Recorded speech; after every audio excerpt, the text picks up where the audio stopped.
اللہ رب العزت نے ہمیں اس دنیا میں بھیجا تو زندگی کا سامان دیا،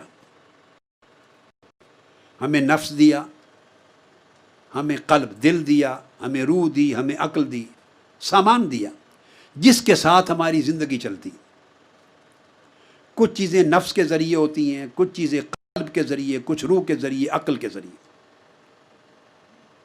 جسم آیا تو جسم تو خاک میں چلا جائے گا، باقی چیزیں اللہ کے ہاں چلی جائیں گی۔ جب آپ قبر میں رکھیں گے میت کو تو جسم خاک سے آیا تھا اور خاک میں چلا جائے گا، مل کے گھل کے ختم ہو جائے گا۔ روح اللہ کی طرف سے آئی تھی، اللہ کی طرف جانی۔ آپ ایک روح پر ہی کنسنٹریٹ کر لیں نا تاکہ آپ کو سمجھنا آسان ہو جائے۔ جسم اور روح دو چیزیں ہیں۔ جسم آپ آنکھوں سے دیکھتے ہیں، آپ مٹی میں رکھ آتے ہیں، مٹی میں مٹی ہو جاتا ہے، ایک عرصے کے بعد ختم ہو جاتا ہے، خاک بن جاتا ہے۔ روح نہیں خاک ہوتی، روح اللہ کے ہاں چلی جاتی۔ تقویٰ کا معنی یہ ہے کہ اللہ رب العزت چاہتا ہے میرے بندے، جب میں نے تجھے دنیا میں بھیجا تو نفخت فیہ من روحی، میں نے اپنی طرف سے روح دی تھی، تمہارے اندر روح پھونکی تھی، میں نے تمہیں روح دی۔ تقویٰ یہ ہے کہ جو جس حال میں نے تمہیں روح دی اسے حال میں مجھے واپس لوٹا۔ جس حال میں نے تمہیں دی تھی اسی حال میں واپس لوٹا، اسے کرپٹ کر کے نہ لوٹا، داغدار کر کے نہ لوٹا، تاریک کر کے نہ لوٹا، خراب کر کے نہ لوٹا۔ جس طرح روشن، منور، مزین، پاکیزہ، طاقتور میرا ذکر کرتی، چمکتی دمکتی روح میں نے تیرے اندر ڈالی تھی، میرا سامان یعنی میری روح جو تجھے دی، مجھے جب تو لوٹائے تو اسی حال میں لوٹا جس حال میں نے تجھے دی تھی۔ جو بندہ اس روح کے اس حال کو اسی طرح برقرار رکھے جس حال میں اللہ سے لی تھی، اسی حال میں پلٹائے، یہ روح تقویٰ ہے، یہ تقویٰ ہے۔ اب اس کی مثال دیتا ہوں۔ آپ ٹیکسی لے آتے ہیں، کار لے آتے ہیں کسی دکان سے کرائے پر، تو جس سے لاتے ہیں قاعدہ کلیہ ہے کہ نہیں کہ اسی حال میں واپس لوٹائیں؟ بولیں۔ حتیٰ کہ اگر اس نے ڈیزل اور پیٹرول ڈالا ہوا تھا ٹینکی میں تو جتنا ڈیزل اور پیٹرول لے کے آئے تھے اور اگر خرچ ہو جائے تو اپنی طرف سے ڈال کے اتنا ڈیزل یا اتنا پیٹرول پورا کر کے کار لوٹاتے ہیں۔ ایسا ہوتا ہے یا نہیں؟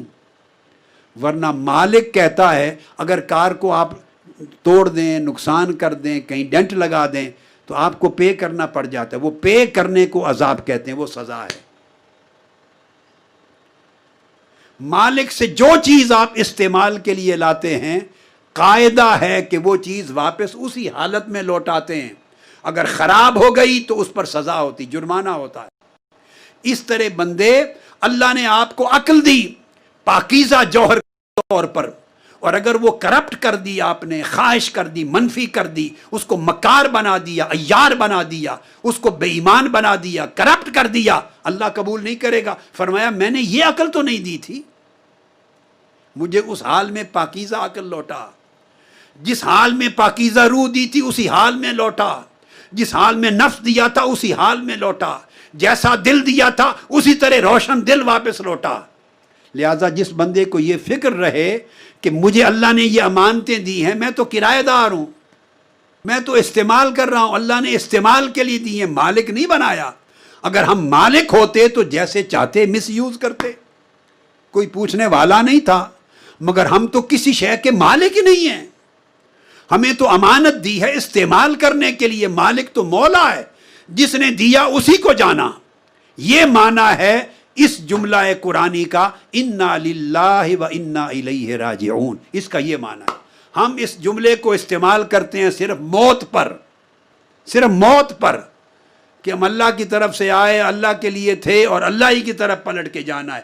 ہم نے استعمال موت کے ساتھ کر دیا ہے۔ نہیں، اگر موت سے نکال کر اس کو زندگی پر استعمال کر دیں تو تقویٰ نصیب ہو جائے۔ ہم اللہ کی طرف سے آئے اور اللہ ہی کی طرف پلٹ کے جانا ہے۔ چونکہ اللہ کی طرف پلٹ کے جانا ہے تو ہر چیز کو اللہ دیکھے گا، اے بندے میں نے آنکھیں تمہیں دی تھی، آنکھیں کیسے استعمال کی، کان کیسے استعمال کیے، دل کو کیسے رکھا، نفس کو کیسے رکھا، عقل کو کیسے رکھا، ظاہر و باطن کو کیسے رکھا۔ مالک کو ہر چیز جانی ہے، لہٰذا اس دنیا میں استعمال کرتے ہوئے ہر چیز کا خیال رکھیں کہ اللہ کی ملکیت ہے، اس کو بگڑنے نہ دیں، نہ ظاہر کو نہ باطن کو۔ اگر یہ اس حال پہ برقرار رکھنے کی فکر آ جائے تو اس کو